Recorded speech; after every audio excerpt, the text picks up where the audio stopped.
What's up, y'all? It's your boy Sean P back again with another edition of Hip Hop Roundtable Reviews. So tonight, this is more of a di- overall discussion topic, a culture discussion topic. That's what we're gonna call it.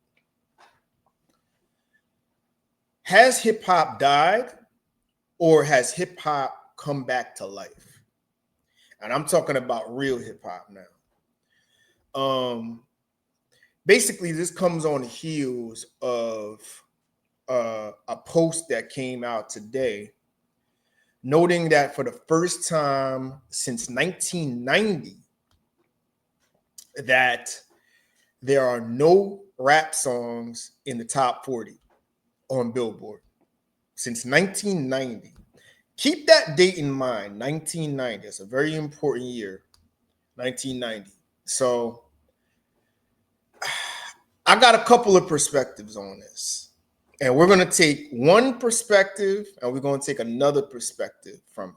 First, we're going to take DJ Academic's perspective and we're going to break that down for what that means.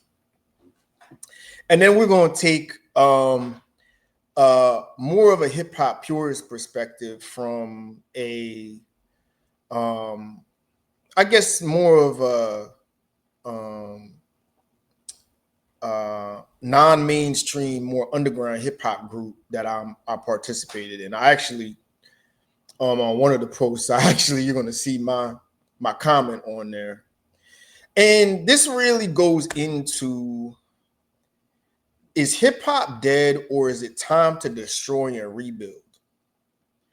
I think this was a very interesting year in hip hop because this is the first year post the real hip hop civil war between Drake and Kendrick Lamar. But Drake and Kendrick Lamar was more of not just a battle of the two biggest hip hop artists of the last 10 to 15 years.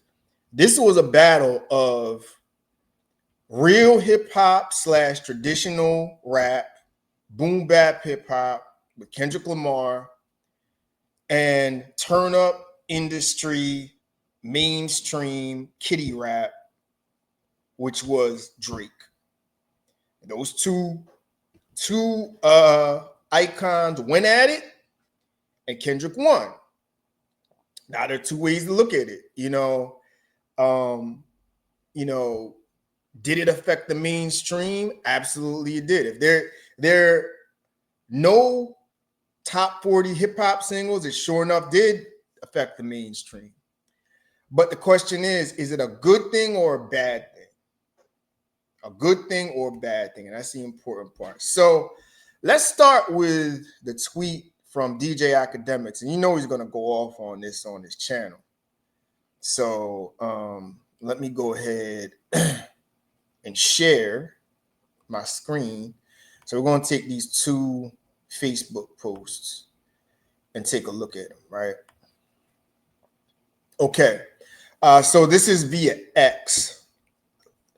So you could actually see my comment in the background about destroy and rebuild with a Nas GIF in the background. But anyway, let's get to what DJ Academics had to say. Congratulations to the culture and the dot era for successfully ending a streak of 35 years, 8 months, and 3 weeks. No rap songs appear in the top 40 on the Hot 100 for the first time since February of 1990. You goofy hip hop journalists cheered for the label and supported the smear campaign to push out the only guy who carried the genre for 15 consecutive years by calling him a PDF. Pat yourselves on the back. Okay, so let's break this down, first of all. Okay. So obviously he's talking about Drake. You know what I mean? But I want to take another way of looking at this. Drake put out a #1 album this year, Sexy Songs for You. Drake put out 3 singles from his new project that's supposed to drop last quarter of this year in Iceman. Before that, he also put out Lucy singles and a couple of EPs, you know. This was a standard Drake year, you know. Drake putting out a collab project and supposed to put out the Iceman album, whenever that's going to drop. We'll talk about Iceman at a later date because I think that thing may not come out till early 2026. If it doesn't drop on Friday, it's not coming out to 2026. I'll say that. But to me, what he's not telling you is if the man carried the game for quote unquote 15 years, isn't this an indictment on him that he fell off?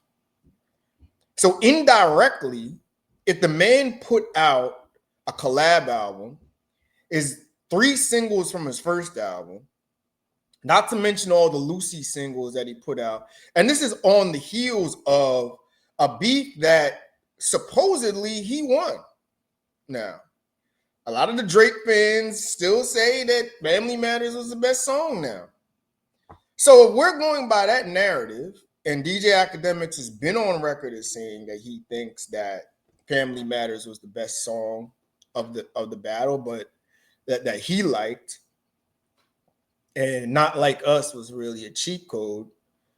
Bro, you're basically indicting your man for falling off.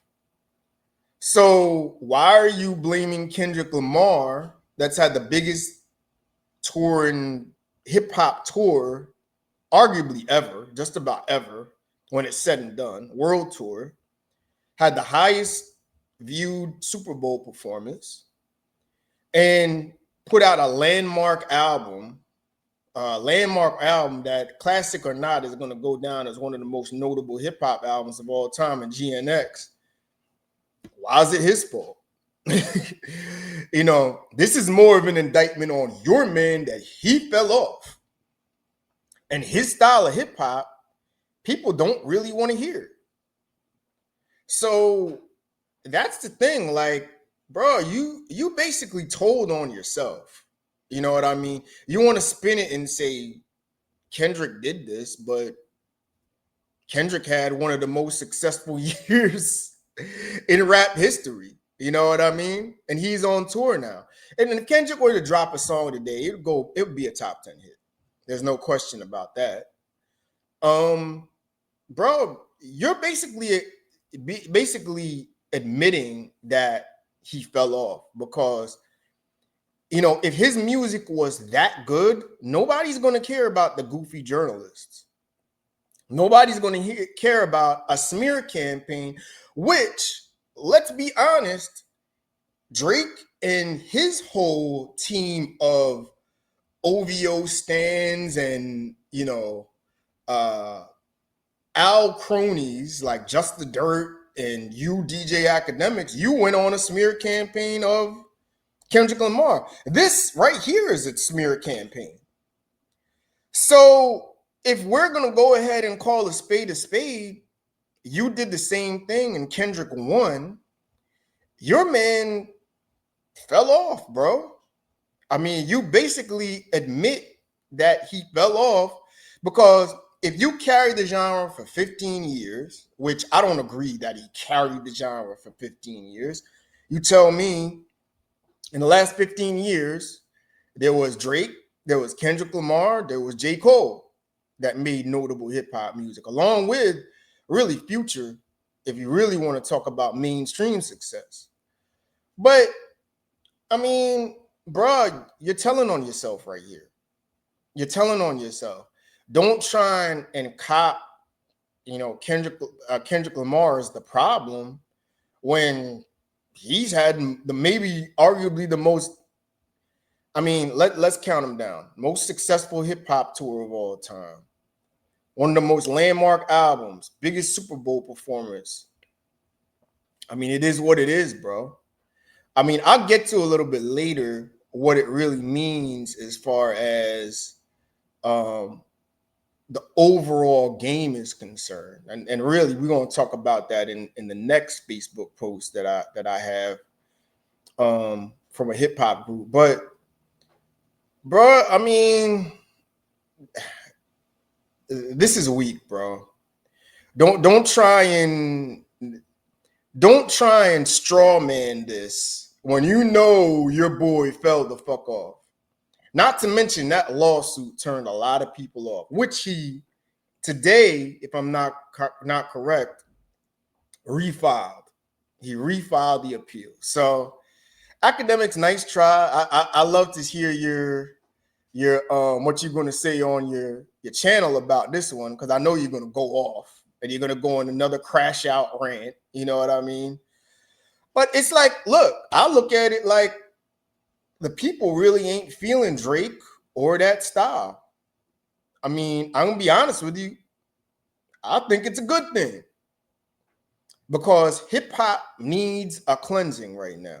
It needs to be washed the fuck out. And I think Kendrick was the man to do that with more creative concepts, back to lyrics, back to more of a West Coast sound. You know, but I think this year, if you really want to talk about it, maybe it didn't hit top 40, but you look at the clips, you look at Tyler the Creator, you look at Nas and the Seven Legends series, you look at Raekwon, you look at Ghostface, you look at Mobb Deep and their posthumous album. You know what I mean? You look at Jid. You look at there are the old new cats that really put out quality work. You know what I mean? A lot of quality work came out this year, and it might not be top 40. I mean, some of the songs might be in the top 100 or what have you. That's fine. But I mean, it's time for a change. So with that, I'm going to bring up the second post, and that's kind of going to bolster what I mean about the culture changing or whatever. So, this is academics again. We don't want that. Let's go back to this one. Hold on. Yeah, let's go back to this post and share this. Not that. All right, here we go.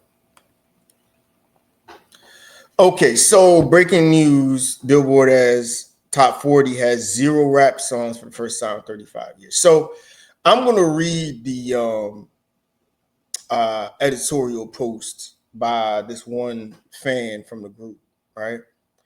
Interesting discussion topic that I have many thoughts on and why I believe this is a good thing overall.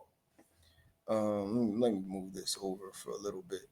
While hip hop has been thriving, and it will always will, since there is no shortage of creative, talented people who care about the culture and are passionate about creating, the commercial mainstream rap arena needs a total overhaul. Perhaps this, combined with other factors, will be the catalyst. I guess we will find out eventually about that. And see, this goes back to what I totally agree with. This guy, Anthony L. Italian. I guess he's Italian or whatever, but this is the perspective I'm coming from. I think hip hop basically just got super saturated with nonsense. You had a lot of rappers trying to do and emulate one style that wasn't even them, wasn't even their style. You had a lot of goofy TikTok rap that people try to get trending and do trendy dances and with rappers that don't even dance. You had a lot of female hip hop that brought out the ugly side of females and really degraded, and even though ladies feel they got respect from that, they got more disrespect. I mean, if you go online, you see the amount of disrespect that a lot of men and young men talk about women. You know, I mean, this is off topic, But I think this generation of female hip hop, sexualized strip hop, whatever you want to call it, really led to the rise of the red pill movement, which is totally disrespectful and puts women down. I mean, I don't think the female genre of hip hop today um, has any women that really um, make females proud outside of real hip hop MCs like a Rhapsody, like a Shay Noir, like women who really want to talk about real life experiences. But that's just the female part of it. You have so many culture vultures out there, from a Post Malone to even though he could rap, but Machine Gun Kelly. You had Miley Cyrus for some time before she crossed over the pop that tried to ride the trap wave and the turn up wave. You know what I mean? You had the mumble rap era. You know what I mean? Which everybody put out the same redundant song with the same flow and the same 808 beat, you know. Now some artists like a Future would stand the test of time. I think an artist like a Travis Scott would stand the test of time.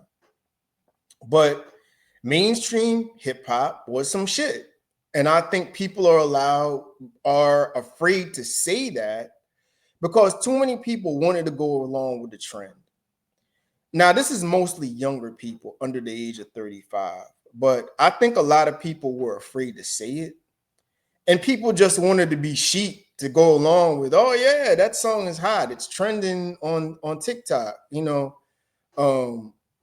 What is it? My booty hole brown, my peas pink and my booty hole brown. That's fire and all of that other stuff.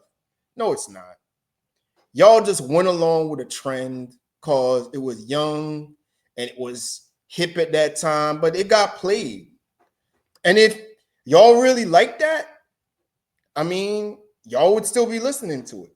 A lot of these one-hit wonder trendy artists like the Ice Spices of this world and the Sexy Red of this world, they're nothing. They don't stand the test of time. Period. You know, so if you ask me, I agree with this guy. Hip hop needed this cleansing. This is absolutely positively a good thing. You know what I mean? And I blame, honestly, I don't blame Kendrick Lamar. I blame Drake. Because Drake, if you're the leader of the new school, you got to be the one to change with the times and change the era. And see, this is the thing about Drake. Drake can actually rap. He actually has bars and can rap. You know? Now, where's the game going to go from here? I don't know. That's a good question. Is it going to go back more to a boom bap sound? I don't think so. But I think more boom bap, or the boom bap elements, going to come back. I actually saw a video from Designer, the guy that had that song Panda Panda Panda Panda.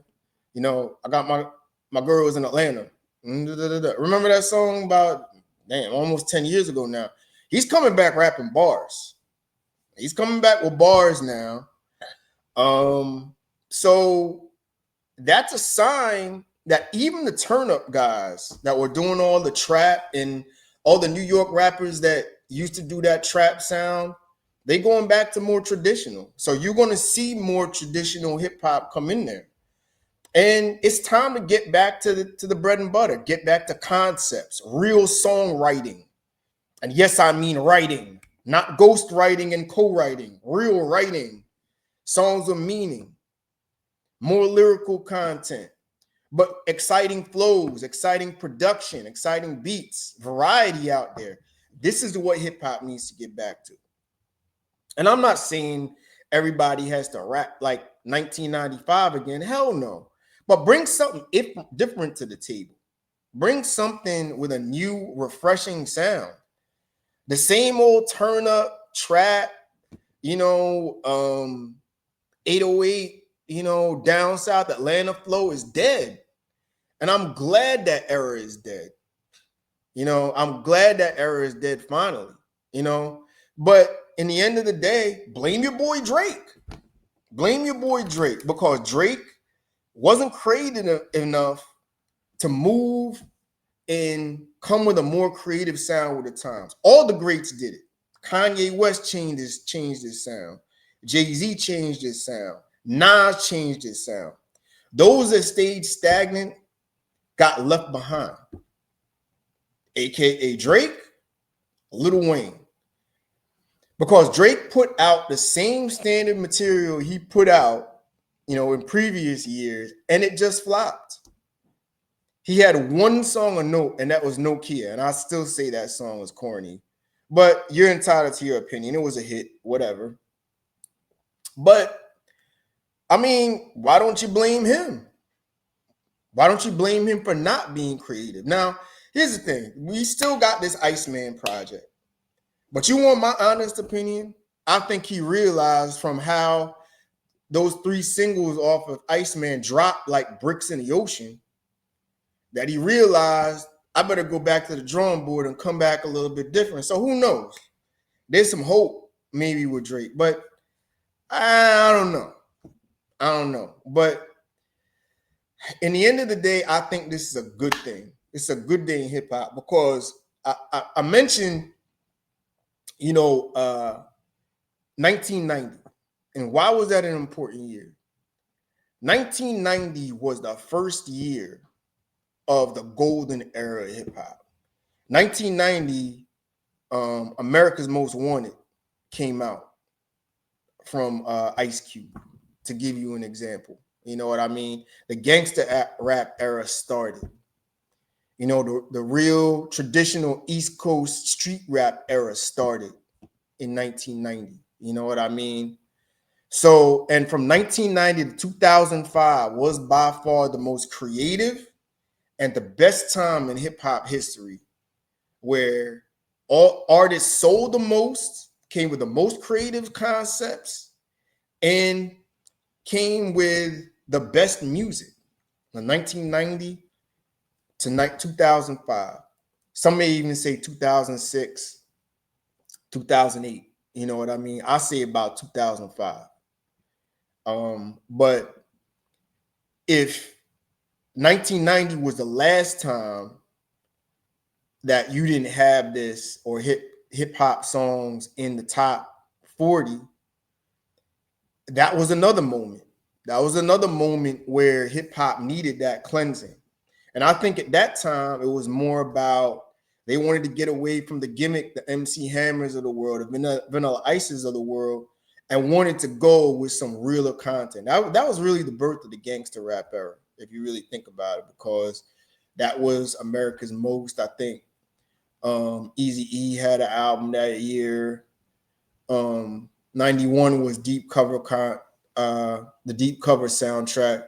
I got to look at some of the hip hop albums in 1990. Well, you know what? I got the computer up. Why not? Why don't we take a look at the hip hop albums in 1990? Hip hop albums 1990, because a lot of classics came out.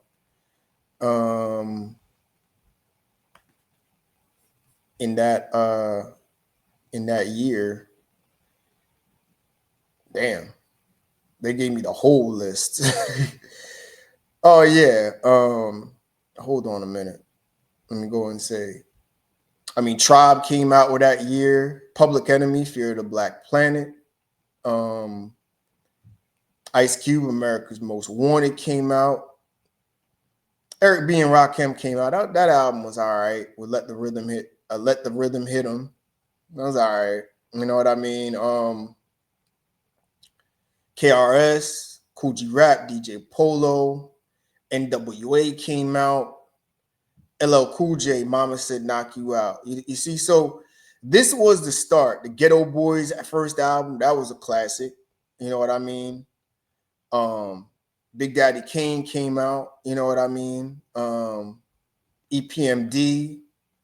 Ice Cube came out with 2 albums that year. You know what I mean? So this was the start, the launching point of the golden era of hip hop. You know what I mean? So if 1990 was an inflection point, Let 2025 be an inflection point too, and let's destroy and rebuild. I think it's time for that. You know what I mean? When Kendrick said, let the party die, he definitely meant it. He definitely meant that. And I think that's a good moment. And let's start with some of these albums this year. Let's start with Clips. Let's start with Chromacopia. Let's start with which is really 2024, but still rang out this year. Tyler had another album this year. Let's start with them. Let's start with Alfredo too. You know what I mean?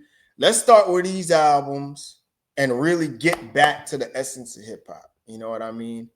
And the kiddies, they'll catch on. They'll find a trend that will be creative and get on. But I think it's a great time to destroy and rebuild. And I absolutely think this really is a good thing to allow artists and real hip hop to come back. So you tell me what you think. What's your opinion about for over 35 years, the first time no hip hop songs or rap songs in the top 40? You tell me what you think it means. You think, does DJ Academics have a point? Does the hip hop purist perspective have a point? You let me know. We'll be back with some new content soon. And I'll catch y'all on the next video. All right. Peace.